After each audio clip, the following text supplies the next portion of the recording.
call this meeting of the County Commissioners to order. Please join us for a pledge. I pledge allegiance to the flag of the United States of America and to the republic for which it stands, one nation, under God, indivisible, with liberty and justice for all. Thanks everybody for being here today. And we'll move along as quickly as possible and not keep you all day unless it's necessary. First off, we'll approve the minutes of our April 19 meeting. Is there any additions or corrections to the minutes? Move to approve the minutes. I'll second that. Okay, we have a motion by Dale, second by Tracy to approve the minutes of the April 19 meeting. All in favor signify by saying aye. Aye.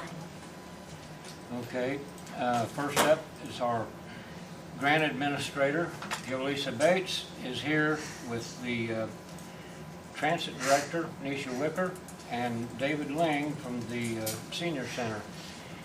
And Nisha, are you going to make this presentation? Yes, I am. Okay, Do all I can. proceed. You want us to clap? Please. Thank you very much. Good afternoon, ladies and gentlemen, Aye. and thank you for having us today. I'm here today on behalf of the Fayette County Council on Aging and Aged, requesting permission to submit the quarterly claim to NDOT for the reimbursement of expenses. We had a total of 5,632 passenger trips, received a total of $6,477 in fare. The total expenses for the quarter were $96,995. We deducted the amount of the fares and are requesting a total of $90,518 for reimbursement from NDOT. I'm also here on behalf of the Fayette County Council on Aging and Aged, requesting permission to submit the 2023 transportation grant to NDOT. The grant is what supports the Fayette County transit system, and I think we all know how important the transit system is to our county. It's a federal grant that is passed through Fayette County to the Fayette County Council on Aging and Aged. This grant is 50% matching grant.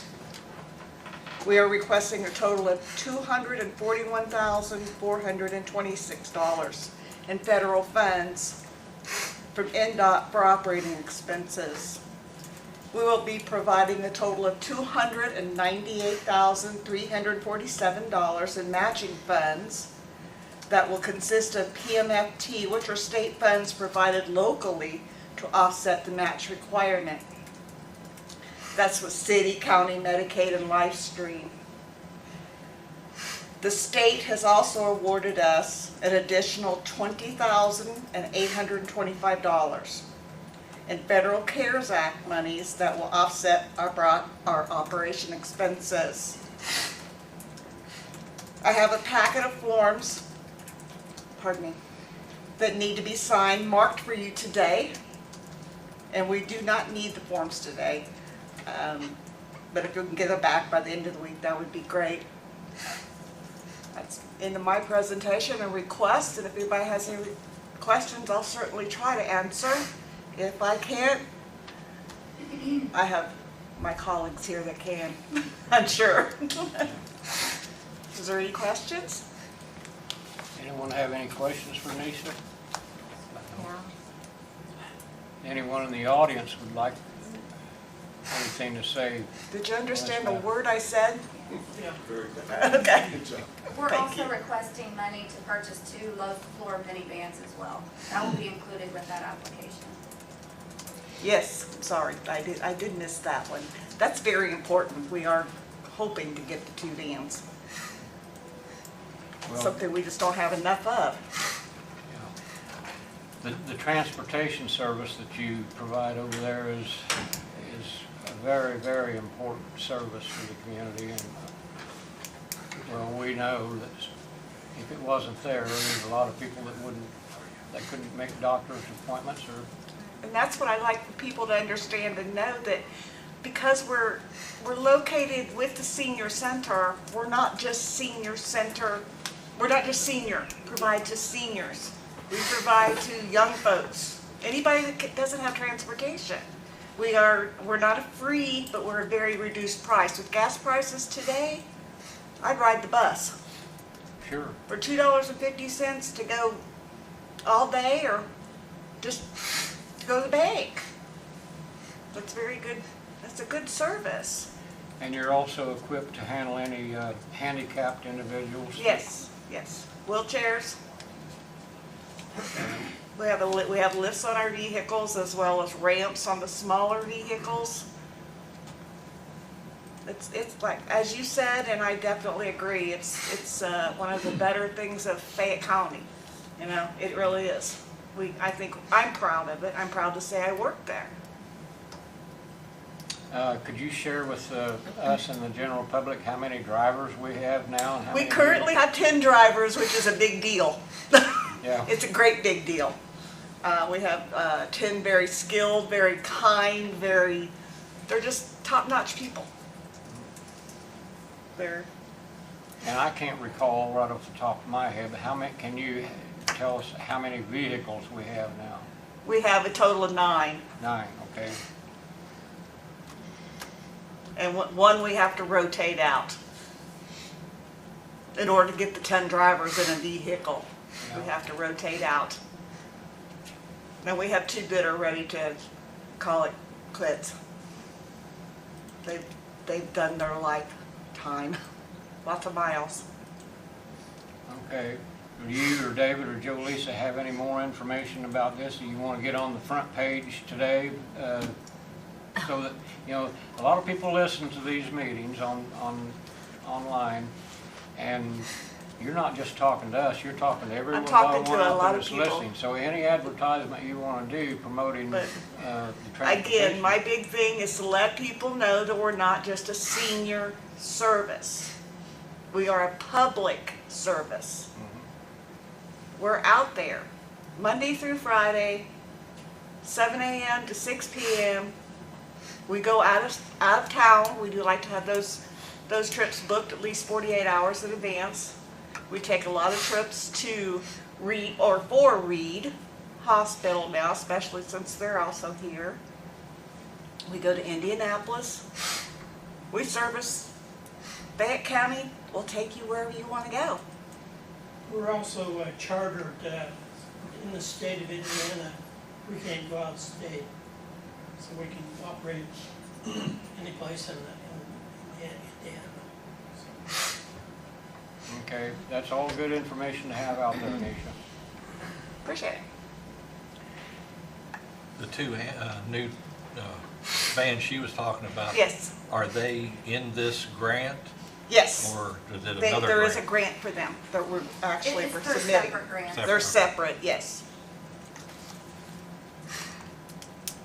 And we hope to get delivery in, 150 days, David? Yes, these will be the smaller vans. We ordered a bus last year, but with the chip problem, we can't get it. So we had to turn it over this year and order 2 smaller ones. Minivans. The minis. The Okay. buses are nice, the bigger buses, but that isn't gonna happen.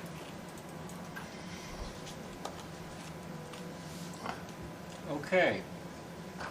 If there's no further question, would you like to give them permission to apply for the 2023 grant? I'll move to let them apply for the 2023 grant and also the grant for the 2 new vans. Yes, I'll second that, both of those. Okay, we have a motion by Dale, second by Tracy to approve the submission of the application for the 2023 Fayette County Transit Grant. All in favor signify by saying aye. Aye. 3 ayes, Jane. There you go, Nisha. Hoorah. And here I have the packet of forms for everybody to sign. And I'll Okay, give if to you'll Jay. leave that behind, we'll get that taken care of today. Thank you so much.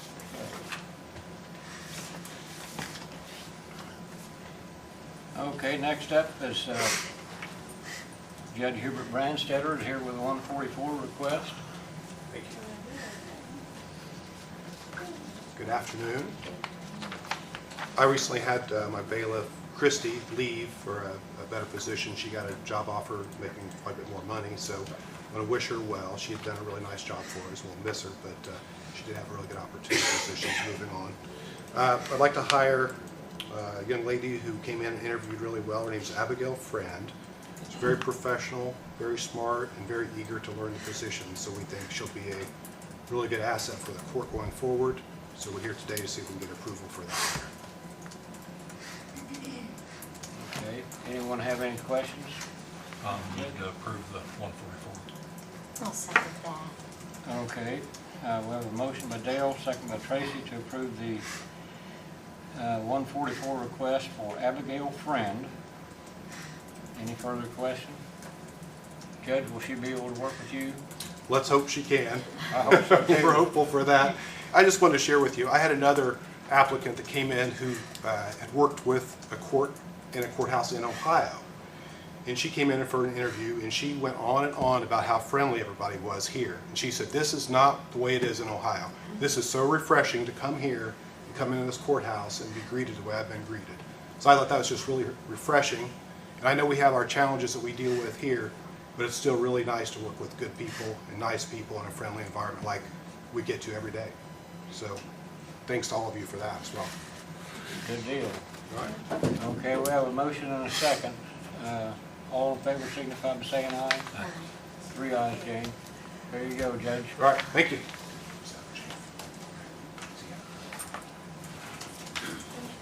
Health Department, Matt Shirk is here for 144 request. Yes, I have brought the 144 sheet. We have lost our registrar to another office here in the health department. That was me, I stole her. And I heard she was moving. Yeah. So I am turning in a 144 for Brittany Cloyd. She is currently employed by Whitewater Rehab in Richmond, and she wants to be closer to home, but she's doing office work and the same type of work, so I think she could be or will be a good fit for us. Interviewed very well, seems like a good fit for us, so I wanted to see if I can get that 144 approved for Brittany. Okay, this is for the registrar's position, right? Correct. The Okay. front window, yeah. So she does she's the registrar, does all the birth and deaths, answers the phone, does operates the window, greets. I mean, just does a little bit of everything, so. How many hours is that? It's full time, Okay, that's good. it's full time, All right. so. Any questions for Matt? No, Move to approve 144. Okay. I'll second that. We got a motion by Dale, second by Tracy to approve the 144 request from the Health Department for the hiring of Brittany Cloyd as the new Health Department Registrar. All in favor signify by saying aye. Aye. 3 ayes, Jane. All right, thank There you you. go, Matt. Is there anything you can report on COVID today while you're here? We are changing, we do have a new test option that's going to be available soon. They're in-home test kits. So they are actually, I brought one to show everybody. It's just basically a kit that we'll have available that people can come in and get and take them with them to test at home. We haven't got the guidance yet on what the availability will be. I think it's something you can come in and get and keep at home, so if you ever do need it. But we're waiting on guidance, and once we get that guidance, we will announce to the public that we have these available, so that if there's any question or concern, they can test right there at home. So the state's supplying those to us, so that we can share them. We're still doing testing, we're still doing vaccines. We have opened up our vaccination to 5 days a week. So anytime anybody wants a shot, they can come down anytime that we're open. We're also available for school vaccinations as well, and all the other vaccinations that are needed. So it's not just COVID vaccines that we're doing. We're trying to really push and get those kids in for their school shots and updated and stuff like that. So now that we're hoping that we're coming to the end of COVID, and we're going to start pushing for community health, and starts with the kids in the schools, and then hopefully move up from there. Are we doing much testing now? Not a lot, just a couple. Usually they've been for, requirements for surgeries and stuff like that. So Yeah. we still do have it available, but we're not seeing a lot. So that's a positive sign in my book. Yeah, things are looking a lot better than they were a year ago, that's for sure. So once we know more about the guidance from the state on who gets the test, or how many you can get, or stuff like that, we'll make that announcement. Okay. All right. Thanks, Any Matt. questions? All right. Thank you. Okay. Kelly Van Meter is here for the 911 department. Let's talk about a radio console for 911. Hi guys. It's me and my shadows. I got a whole bunch of guys here that I work for, and they work for us, so they're here with me too. So I give you handouts before we started. One of them should say end of life cycle, and that is on my current system right now. It's the MC5500 dispatch console. This was end of life December 31st of 21. We were told about it, the first time I was told about it was around July, August of last year, but again, at that time, we were still good and everything. Basically, right now, if, something was to go on, the parts may not be there to fix what I've got right now. The system is antiquated very much. I mean, it's like 12 years old. So it's starting to nickel and dime, and I feel like that each time that something goes on with it, and this is my opinion only, that it's just starting to get broke down at each time that we have something happen. I didn't go back real far. I just went back to January of this year. Mobilecom's been here 3 times. We've paid them, 4 times. We've paid them $1,600 total so far this year in service calls. Those service calls have been EMS. We weren't able to hear them. They weren't able to hear us. We had extreme static on our VHF, meaning the volunteer fire services, Glenwood, Bentonville's frequency was very staticky, hard to hear any of the guys' traffic, and they were having a hard time hearing us. So he came last week, looked at it, did some things that he can do with it. And just so that everybody's here now, I try to relay this to him. He did things. We did some radio testing while he's here from Mobilecom. At the time he's here, it's all good and things go on, but we do have weather, wind, rain, that he had said to me that can get an antenna off kilter a little bit. Maybe the agencies can check that, but bottom line, he said that our dispatch console's doing all that it can. He can come every day that I call him, but on our end of the radio system, the dispatch console is doing all it can. There's not much more. I mean, he can do a knob here and a knob there, but there's no more to do at this point. Him coming here every time and spending $400 for him to just touch something and see if it's going to work is kind of ridiculous, I think, taking it out of a budget for that, over the fact that we are looking towards another console, radio console. So that's that information, and then I have, you also have some quotes in front of you. One of them is Mobilecom. That's our Fayette County vendor that I use right now for Motorola. This actual quote is just about ready to expire. I got email this morning from Mobilecom, and next week the prices have increased. He did not give me a percentage or a dollar amount of the increase, but this quote's about to expire on the amount that I'm showing you today. It shows the 131 and then it shows the 136. The 136,414 is the correct quote that's wrote up above the one that they give me. This quote is obviously it's called an Avtech. Okay, they're not, the 5500's gone, so they're gonna replace it with another one called Avtech. It's a Motorola product. It has good things in this quote, and I'm not trying to disrespect that company. A lot of times though, in this quote, what I've noticed between the two that I've handed you, Motorola does not have all the bells and whistles that the other company that I got the quote from. The capabilities that Motorola are offering in this Avtech dispatch console, which is not the top of the line for Motorola, because top of the line we can't afford. They already knew that our budget was strained by giving us a quote for Motorola. This is just like your bottom of the barrel console that they offer in a price for a new console. It does have some warranty to it.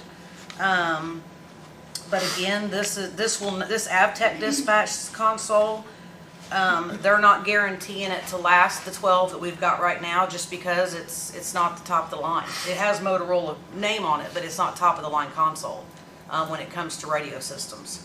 It will do the job, but it's just not top. So do you want me to go over each of them, or I'm just kind of giving you an overview of what I went through when they give me the quote. So basically this is Avtech console from Motorola. It runs at $136,414. Prices go up next week. Not top of your line console, but again, it will do the job. They're not saying, they're just saying it's not top of your line. Any questions on that?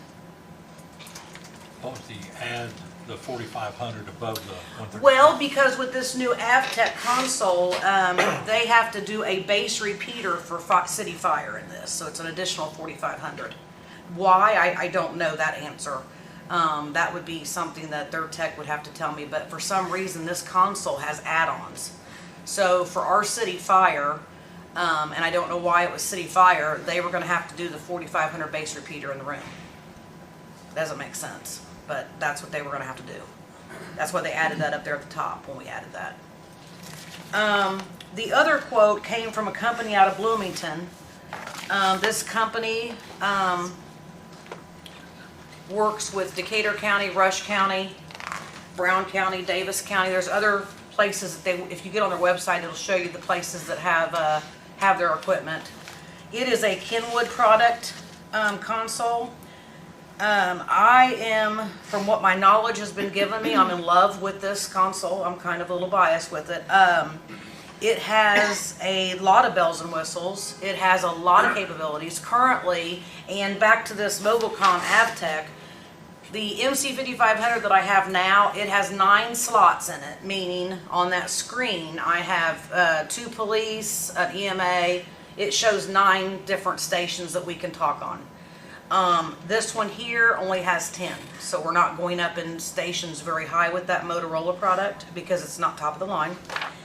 With your ECS Kenwood, we got 24 slots plus some wild cards. A couple of things that I'm on this quote, you'll see that the final quote it says is 112. Let me look here to get my page here.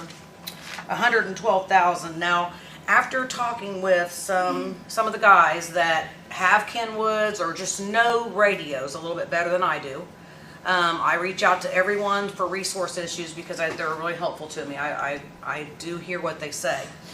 My train of thought just went right out the window. The price might be just a little bit different because we were discovering that as we were looking through the list and the items that they had, we may have to add a few things or take something away that maybe makes the price a little different. We're talking maybe 5,000, give or take, extra on that 112. It's not going to be any astronomical amount, and I know that you're not my money people, but I'm just kind of giving you an overview that we have kind of tweaked through the list. What they did when they did this, they took what we wanted here. They also took Mobilecom's quote that they give me to see the items that they were quoting me, but they've added to this one. So I'm gonna push for dual band radios. I don't know about all the guys, and I don't want them to be upset with that, but dual band, what I've just discovered with Kenwood, your dual band for Motorola is $6,000 for one radio, okay? And I can't speak for Chad Frank, but I am gonna tell you what I know from him giving me his information. He would like all of his people in his city offices, emergency personnel, to be equipped with new radios, dash mounts, Bluetooth, new fire radios, and different things that he wants for his departments, which is great. And the Kenwood will also be compatible with the Motorola. It's whatever Mr. Frank wants to go with is fine. It will still be compatible with this particular console. So there's nothing wrong with that. But like on this Kenwood, I also took it, and Mr. Frank knows I did this, I took it upon myself to get him a quote as well for his agencies since I was reaching out. It's considerably lower. And those radios they're offering aren't Motorola, but they're offering the same. It's kind of an apples to apples thing. Again, that can be tweaked a little bit to not make it so apples to apples and get each department what they want. What I like is the dual bands for Kenwoods are around $3,500. So dual band radios, okay, they are 800s and VHFs together. It's one radio. A lot of these guys are volunteer departments and they have other services they help. So they might carry 1, 2, or three radios. You don't know what they're doing, out in the field. It's very nice to have one radio wherever your main departments are at. So on these dual bands with Kenwood, the 800 and VHF, they scan simultaneously. Meaning, like, if you're scanning that radio, you'll be able to hear, if somebody picks up off the VHF part of it, it'll stop and let that person hear the VHF traffic as well as still scan 800. So you actually, I won't say don't miss, but, because 800 you can't step on top of, but VHF you can, but you'll still hear it simultaneously. I really like that. Now, if we don't get the VHF dual band, what's really nice about this console is on the screen that we dispatch off of, there'll be a little patch block on my screen. So that patch, what it'll do is, if City Fire has 800s and they want to talk to Everton Fire VHF, that patch, what they'll do is that patch will help them talk to each other on 2 different frequencies, which I did not know that was able, but this particular console with that patch is like, yay! Because a lot of our problem here is interoperability, meaning not all agencies can talk to the other agencies. It does get very aggravating. Now, grant you, our job at dispatch is to help all we can. So if EMS or somebody has to relay something to us to tell whoever's on scene something, we by all means, we're fine to do it. But it is very handy to be able to talk to your people that's already there and not have to go through a third party and just talk directly to the people that's on scene.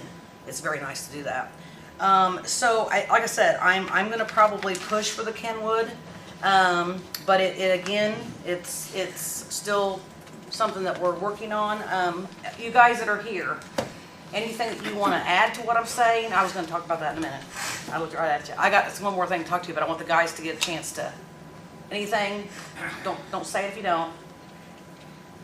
I will. Have I covered everything? I'm going. I'll say a lot of the departments have spent a lot of money lately trying to get our communications to a top best level we can.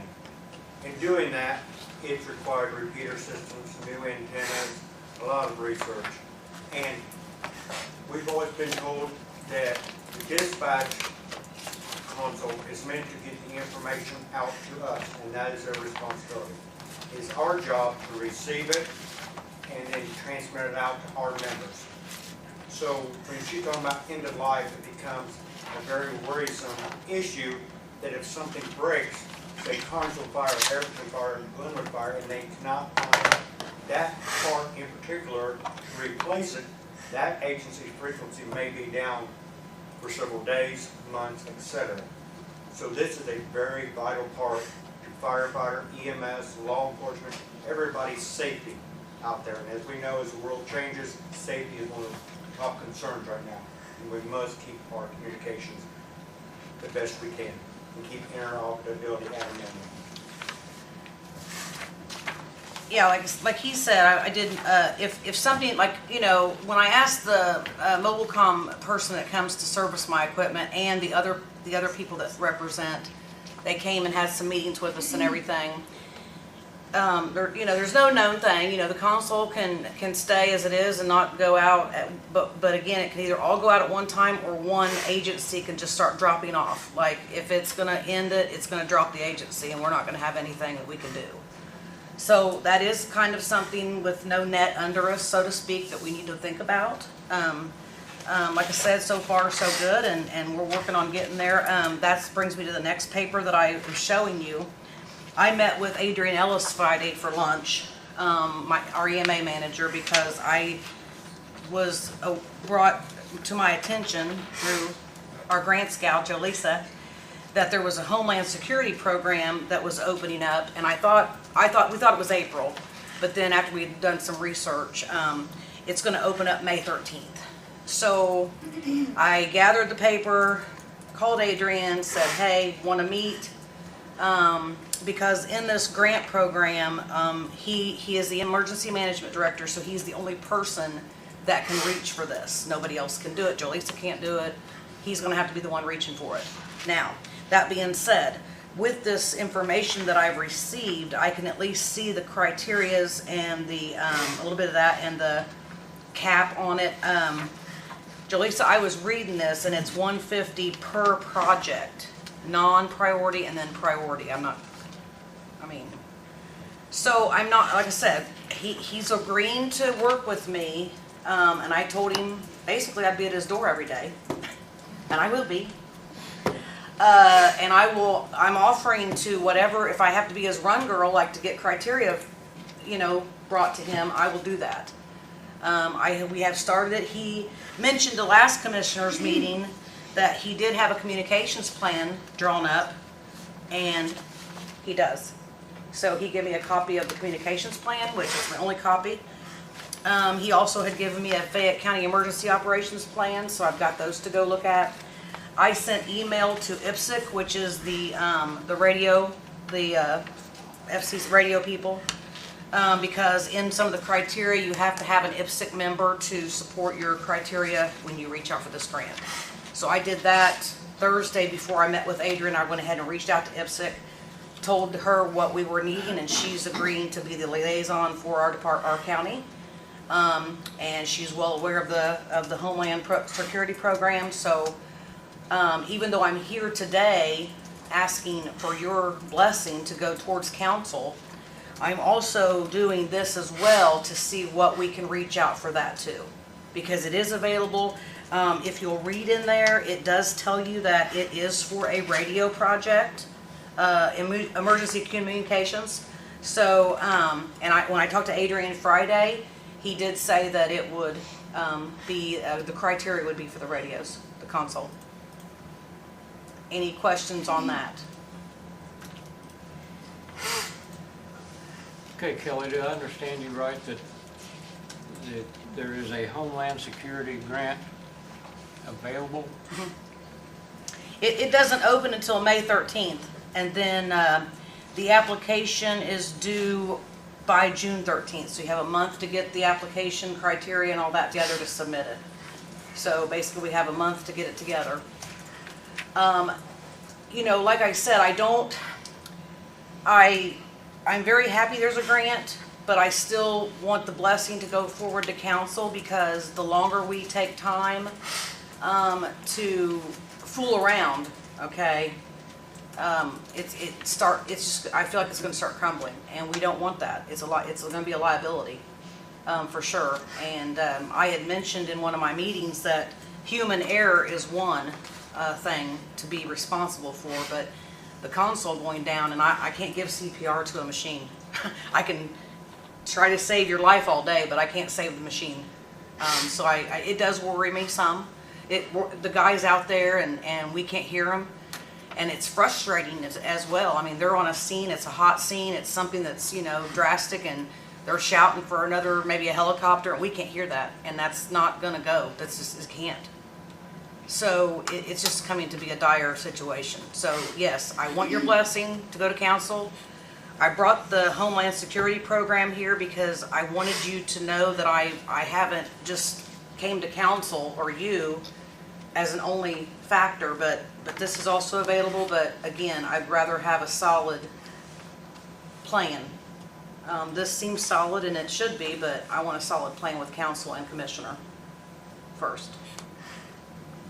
Dale, you're our representative on the 911 advisory And then board. Jaleesa, that's where I was at, if we are awarded, if it could possibly Will get this- back Does to. this solve any problems? We don't know that though. No, This, that would be I've talked to very dispatcher works with this Kenwood system, and they are very happy with it. They say if there's an issue, they call this company, they will tell them over the phone how to fix it. If they can't, they'll send a representative up to fix it. And that's a 24/7 service. The system already starts out with a 3-year warranty. So there's no contract needed with ECS. They work under the warranty when they come and service the system, if they have to do that, within that first time. And then we have the option to either renew that warranty, or then if we want to contemplate a contract, but we don't have to, ECS will still respond 24/7 without a contract as well. The only recommendation he had told me is that once the first 3-year warranty's up on the new system, he does recommend us to look into renewing the warranty. Just keep it to where things are covered, you're not out of any astronomical pocket price if you did need a part, which we shouldn't, he said, but again, it's like anything, you want a little bit of an insurance. Once the 3-year warranty is gone, you know, then what? So we'll have, when we get to that 3-year point, we'll have to look a little closer at it when it gets here on that. That's where you may want to consider a service contract. Right, well, we'll see the difference of the two, because, you know, ERS had us at 15,000, and we don't want that. Can't support that, so we'd have to look into what the, because like I said, the new system already comes with the warranty, we don't have to pay any additional. The warranty's already there when it gets built, and this is a new build. The ECS would be a build from the ground up, that includes a new antenna on the roof of the building over there. I'm still trying to talk to Ohio Valley Gas, and maybe that might be where we go with that, or higher. I'm not sure if that's what we can do, but anyway, that's a thought. Everything new from the ground up in the basement and everything. It's no kind of adding on to what we got. It's nothing that we're, you know, hooking here, hooking there. This is a brand new Cadillac. And they'll take the old system on Yes, trade. but in your quote, it showed you that they give us cash for the trade-in.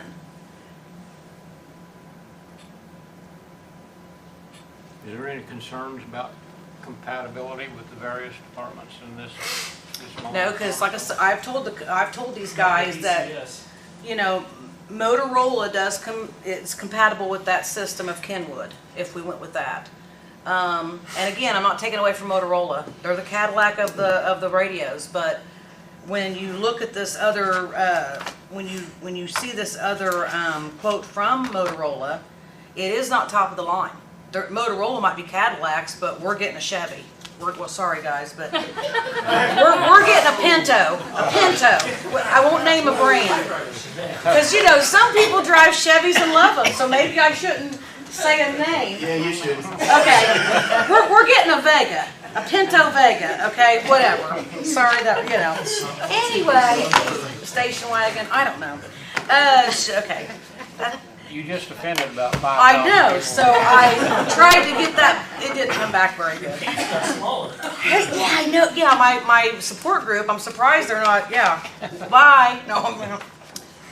Anyway, I have talked to several of these guys. I want to do good by them too. So it's even though you know I'm at 911, if we all have to work together, whether it's a good day or a bad day, you know, and we can't be perfect in the radio world. I get that, but we can be darn near it, you know. And I know of other counties that are, and we seem to always have.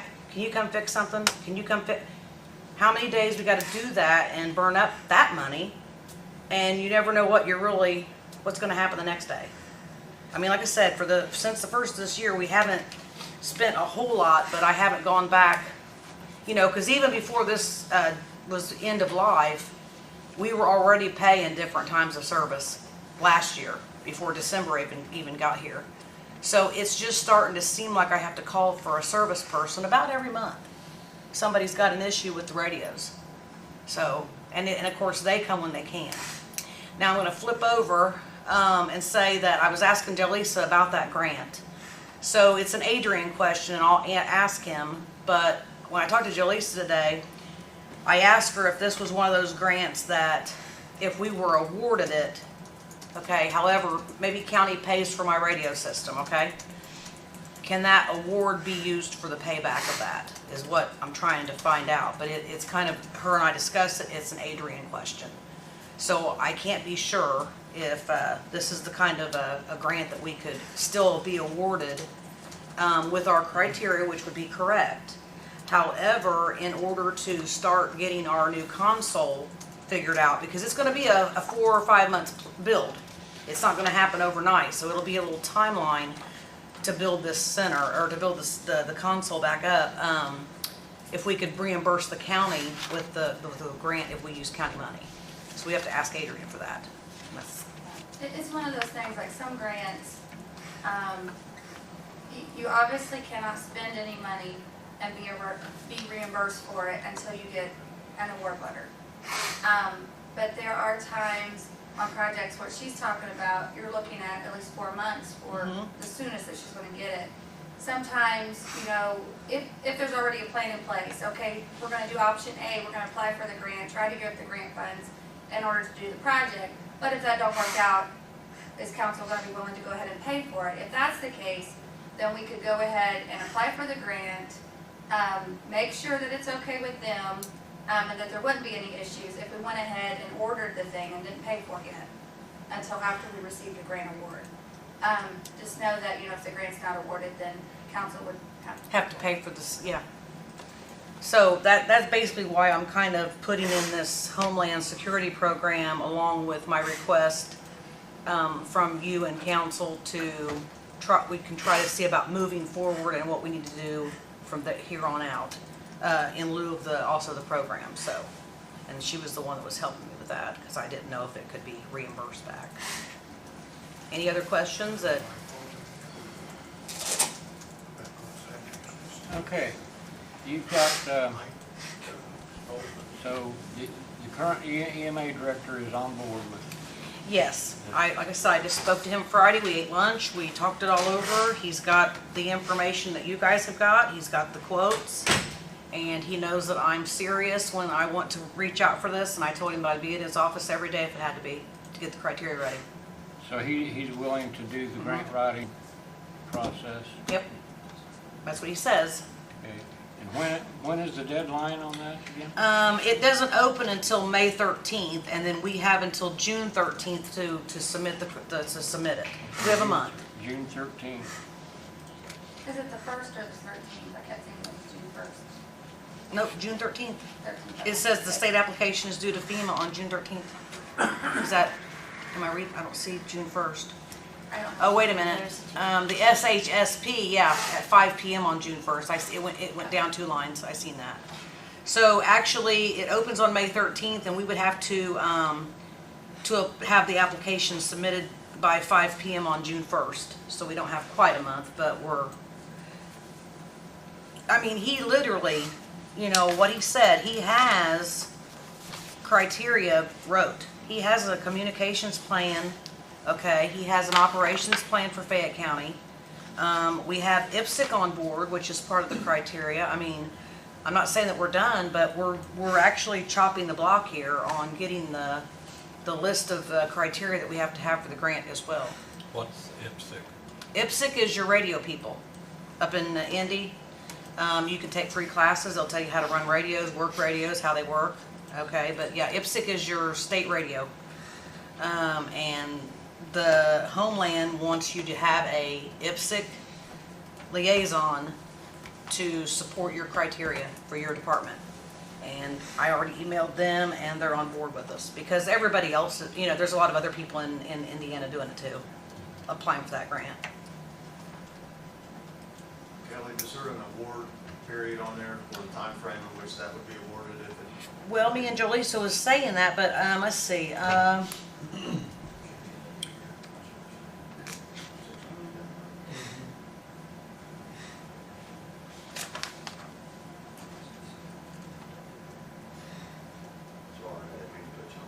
Oh, no, it's quick reading, really. It does not. Because I'm on the last page. It does not. It's usually about 4 or 5 I mean, yeah, I was gonna say Jolisa was just 4 months. Usually it's about 4 to 5 months. And I don't know, is Homeland Security grants any different, or do you know? That's an Adrian question, I maybe? think Homeland Security usually is at least 4 to 5 Okay. months. No. That's what I was thinking, you know, you probably are gonna want a plan in place of how to pay for it Right. in case the grant I mean, doesn't. if it were me, I'd like to build it tomorrow. That's just me saying that, but, you know, we can't do that. Because they're saying, what, 4 to 6 months to build it? Right, so, you know, I just wanna get, I mean, I wanna let you in on this grant thing that I will do my diligence with Adrian to help him. I mean, he's actually the knowledge guy in this, but whatever we have to do for criteria, I can help whatever he needs me to do to help if I can, and he's fine with that. But on the other side of that, knowing that this is a little out there, because when I was talking to Jolisa, we may not start to build till September, November, something like that. And no, the console's not on fire right now, but again, I would much rather be, again, blessed by council and commissioners to give me those graces, and then we can, and see about starting the build, and just wait to pay. Like Jolisa was saying, to talk to the company, whomever we choose, obviously. I'm sure that they work with all departments all the time. So to say that, hey, we're interested, we're gonna take up this quote and we're gonna do it. So they can start building this, and maybe by the 4-month end build, we can have a plan on money. One way or the other. We can give permission to make the grant application, but we can't obligate. No, I know you can't obligate money, but That's a council question, you'll have to talk to them about that. But I guess what I'm asking for is you three to give your blessings for me to go to council and to go ahead and ask them basically what I'm talking about today, what we would like to do. Would you say thumbs up to that? And You'd have to talk to them one way or Yes. the other, yes. right, I think we could communicate on behalf of what we need, as we could say to them, this is essential. right, I mean, we have to have it. So Right, yeah. We have to have it. and that's why I came, just so that, you know, obviously you're my bosses, and you're the people I answer to, so I just, first of all, put you on board with the same page that I'm on with everybody on my agencies. My guys came today thanking them for everything, to do that, just to support because they're all part of this radio deal. They're on the other end of the radios, and they just want to see what we're gonna do, and hopefully we can move forward in a good way. And then, like I said, I'm gonna talk to council, then at least I can tell council I spoke to you, all good graces with commissioners, and then here I am at council. Jeff, so could we make a motion that we approve this pending the Okay. county councils? Then I'll move a motion that we approve the ECS pending the county council's approval of funding. Yeah, I'll second that. Okay. Okay, we have a motion by Dale, second by Tracy to, you want to approve the purchase of this ECS console? Yep. To approve the purchase of the ECS console pending approval by county council. Any further question? All those in favor signify by saying aye. Aye. Aye. 3 ayes, Jane. Now, Kelly,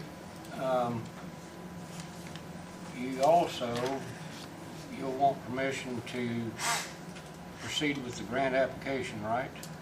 Yeah, we can go ahead and do that too. I mean, Adrian's not here, but me and Jolisa kind of collaborated, and I did talk to him Friday, so we are all on the same page of that.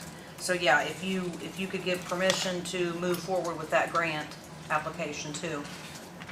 And then I can just go ahead and tell Adrian that I've got that covered for him as well. Is that correct? I'll also make a motion, or move a motion that we approve the application process for Homeland Security for a communications grant. I'll second that. Okay, we have a motion by Dale, second by Tracy to approve the application of the Homeland Security Communications Grant. Any further question? All those in favor signify by saying aye. Three ayes, Jane. Well, that doesn't leave you much time to have your application in, but hopefully you can get that done. No, but like I said, after I spoke with him Friday, it was a very nice lunch.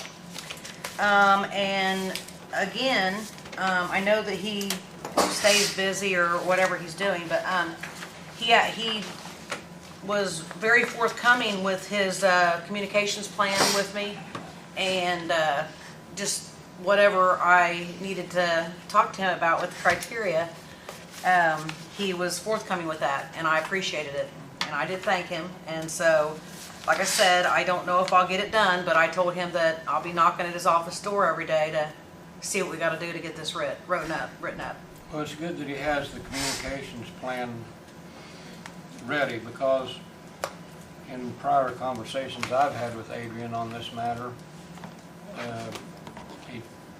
he made it clear to me that having a communications plan in place was key.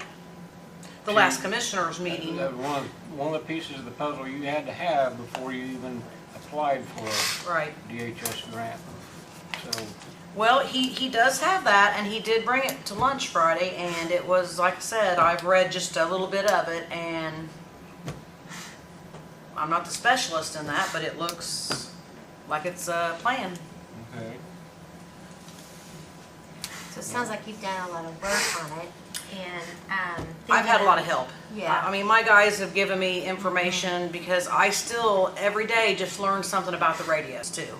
I do not know, I've been the dispatcher, I'm learning day by day about the radios, but I'm learning more by everybody that's helping me. These guys are great to me, and I couldn't ask for a better crew of people. Well, and I want us to have it. I mean, we know we're gonna have it. Oh, yeah. I will say we will have it. Yeah, I hope. We have to have it. I Yeah. mean, it's It is a essential necessity. for our It's county to have what we need for it's this. inevitable that we are going to have it. I'll talk to some council members. Okay. I will say that. Okay, thank you so much. Yeah. Any other questions? Jeff, if this system she has now, if it went down, what kind of liability does that put the county into? A lot. Yeah. Something I don't want to This discuss. is why we have to have it. No brainer. We have to have it. So, okay. Well, Anything else that we have? Thank keep us updated. I will. You know me. Ta-ta-ta-ta-ta. Okay, guys, thank you for hearing me. Thanks. Thanks, guys. Everybody go home now. Well, you guys can. Oh, thanks. Okay, County Highway Department. Jay, do you have anything for us today?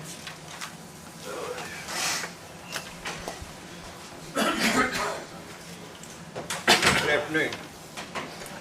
We been trying to get all the soft spots in the roads fixed. We got the one fixed out Pleasant View. So we've got to go back and pave the whole circle back there, and we got about 2 others we got to do there too. We'll probably wait and try to hit them with hot mix if we can hit them with hot mix. Yeah, okay, so you want to put some hot mix on out there at Pleasant View. Yeah, Serenity Drive, there's one right at the end of it and one about halfway down it to the left. They both need worked over, so that'd be the easiest way to do them. Yeah. They seem to think they can get that thing turned around back there and make the circle, so we'll see how good they are. Well, they thought that up there at the park too, and they didn't do too well, did they? Hopefully they learned from that one. There's got to be a technique to that. You got to do it a lot to get used to it to do it. Yeah. That's the thing. If you don't do it all the time, you don't remember how to do it. We had a door go down on the old garage, and we called the company in to fix it. One of the springs broke on the top of it, and they fixed it, and they gave us an estimate on the door on the other building. Oh, good. If you want to look at it. This is just the door. This is not the framework. They couldn't think of anybody to go in and do the framework. But this is just an estimate on a 20-footer. It's bigger than what we need. 20. Yeah, that's just, you run that off real quick, and there's 3 of them there if you want to share them. Well, what was it? I think the door he worked on was like an 18-footer, in that old garage, and that's why he went with, put 20 down on that. Okay, I was thinking it was 18-foot door we needed down there.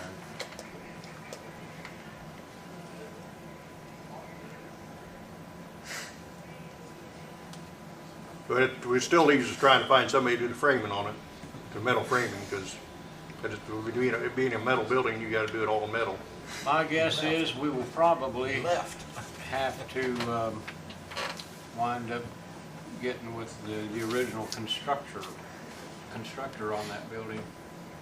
I wonder who put that up. I've got it wrote down somewhere, we don't have it right here. It was an Indianapolis company that built the building. So if we could get them, they would know how to take apart the sections that need to be taken apart And frame it in. and Yeah. frame it in for a new door. That would be a lot better than trying to park everything up to park. We had another flat tire again up there again in that building. Really? Yeah, lost all the calcium out of the tire again. On the old paver, we just aired it up and took it down to the other building and parked it. Well, is a 20-foot door what we really want, or is it 18? 18 or 20, the more room you got, the better off, less chance somebody running into the side of it. Especially when you got them ones with the extensions on them and everything else. Yeah.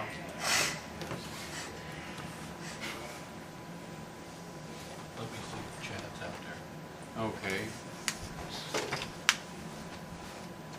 The reason I ask is,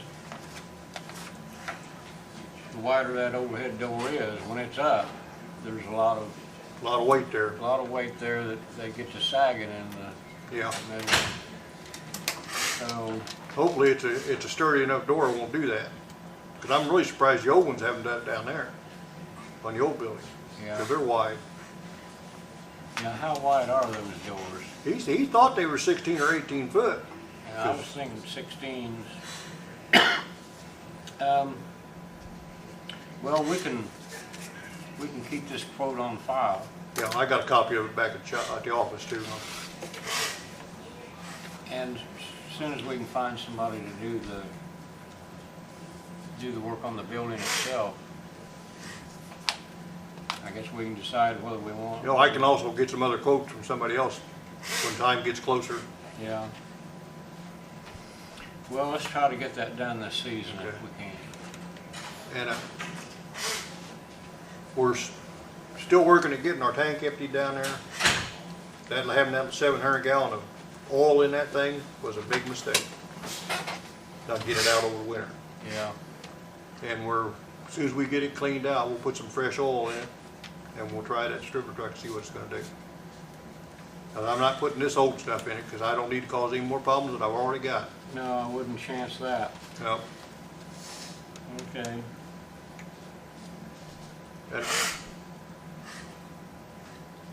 He don't have any time to look at doing that. He doesn't have the time to do it? Okay, then we'll look elsewhere then. All right. Anybody got anything else for Jay? You got anything else? Nope, not that I can think of right offhand. Well, plenty of work out there for you to do, so The weather would stay nice enough to get it done. Yeah. Get a little warmer, it'd be a lot better. we'll wait till next week. Yeah, I'm waiting on that. Well, by the way, are you going on the summer hours next week? Yeah, next week we'll start the 410s. Okay. They made one round through the county patch, and they've got some other spots they need to go out and hit again.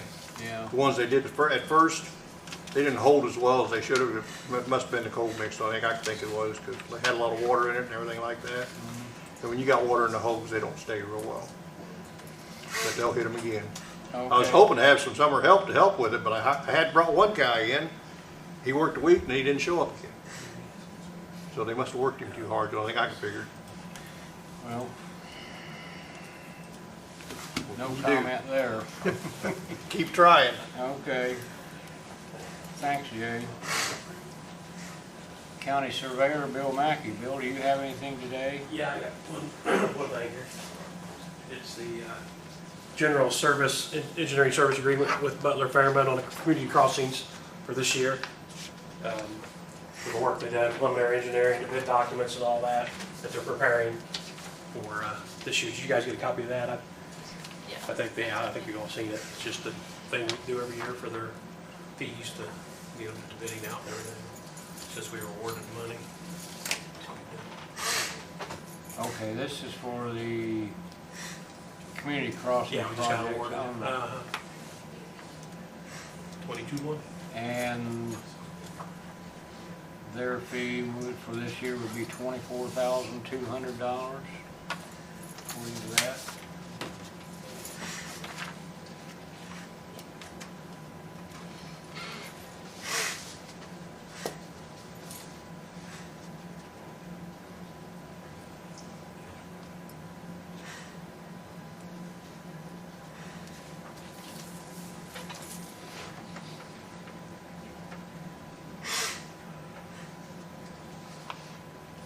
That comes out of the community crossings fund, doesn't it?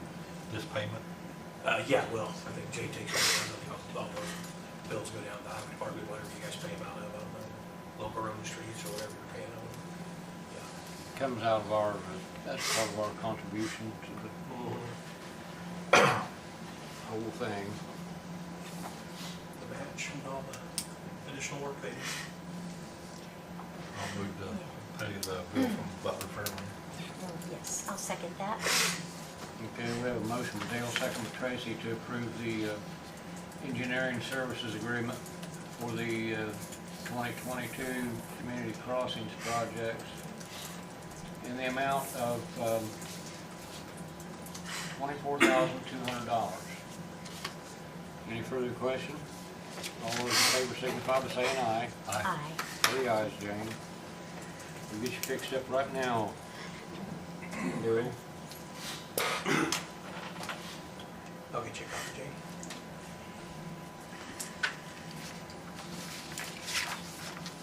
Do you, we have this copy here, would you rather we sign this copy for you, or do you want a copy of that? Take a copy of that one. Okay, So just mark on that one. all right. Thank you. All right, that's all I have. Okay, thanks, Bill. Any other department heads here need to speak today? Dick Robertson's here. Dick, you got anything for us today? No, but congratulations on your big win yesterday. Oh, I hear it was a tough battle. thank you, I appreciate that. Okay, Dick doesn't miss anything, does he? Okay, anybody have any mail they want to share? Okay. Jane just showed one over here from the Indiana Joint Board.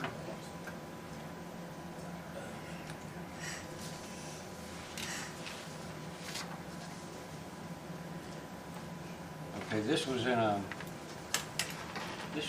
email that I've shared with you two this week sometime on this,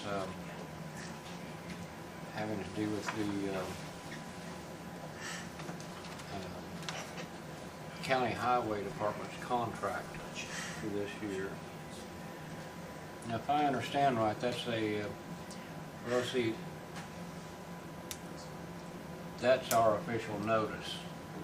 Right.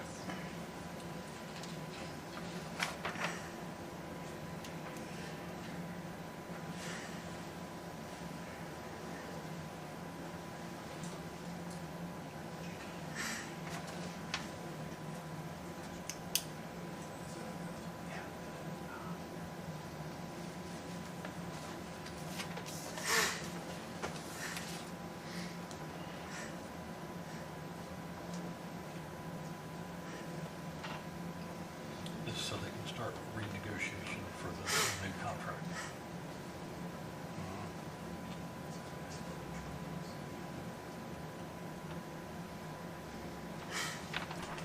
Yeah, he's requesting a meeting with us, right? We understood? Okay, so that everyone is informed that the labor contract between the county and the Highway Department expires at the end of this year, and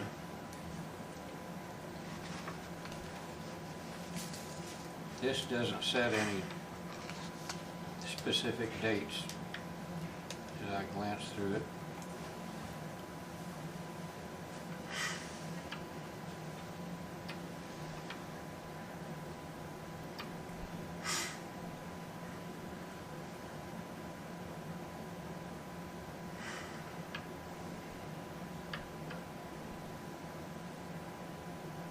Okay, if, how soon do you want to start on this? I'll need to abstain from this.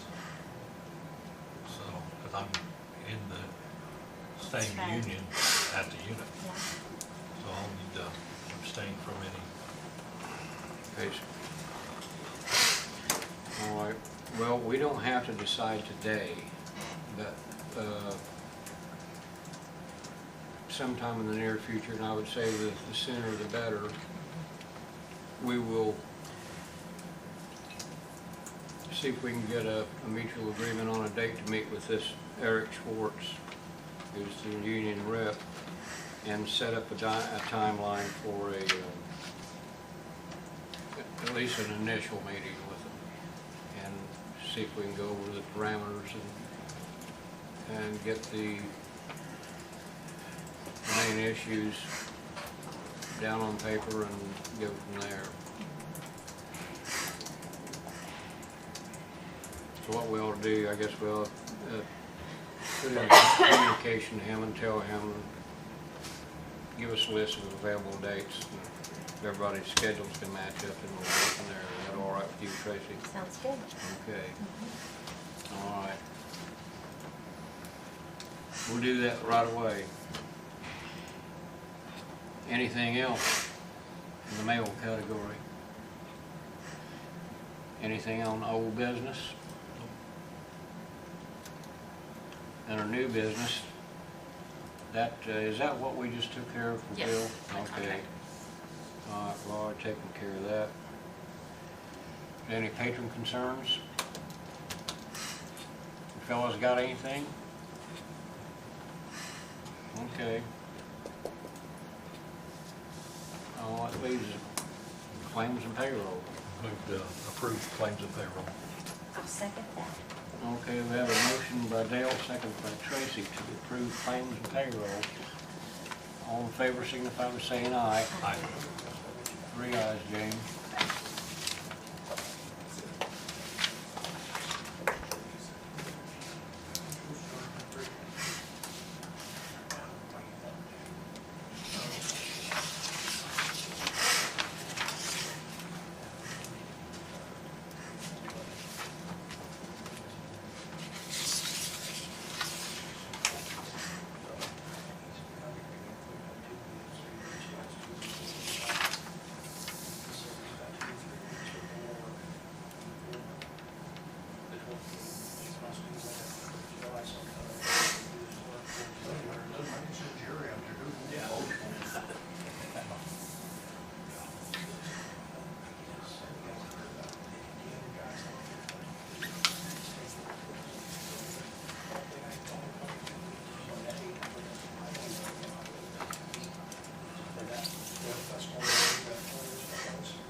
This, Jane, this one here, this grant application only needs one signature, Yes, looks like it. Just you. and there's a signature pages throughout this thing? Yes, I think all the pages of flags. Okay, and it looks like each one of them only requires one signature. I'll take care of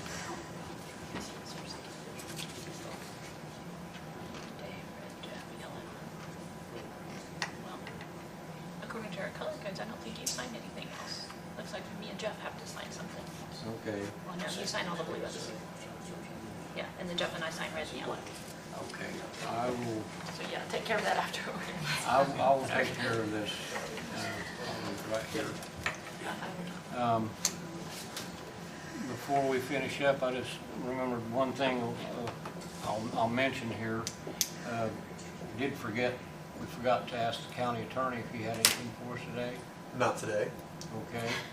That sounds like he will have something in the future. Always. Okay. I will mention too that I've had a number of inquiries in the recent days, people wanting to know when Bridge 90 is going to close on Waterloo Road. And if my understanding is right, Bill, we're still waiting on Duke Energy to move the utility poles on the west side of the road.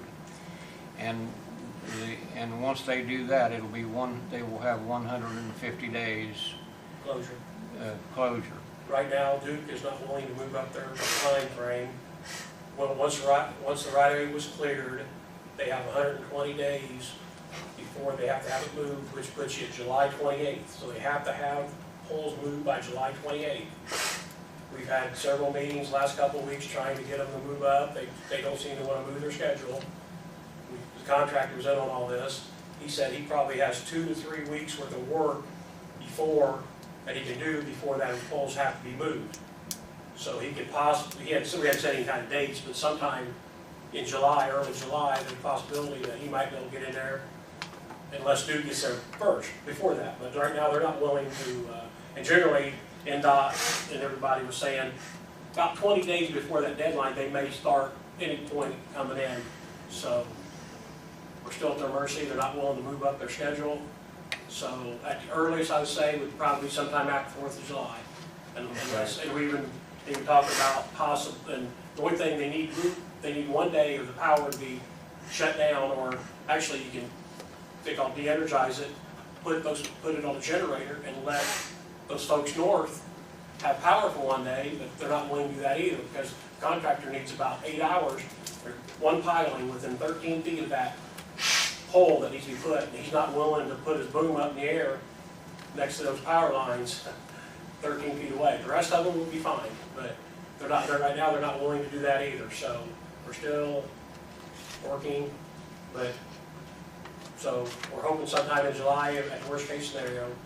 The problem is we don't want to get started and have bad weather all summer and the bridge not be completely open. We want it open before winter, and then they can always come back in the spring and finish the road work and all that. That's not a big deal.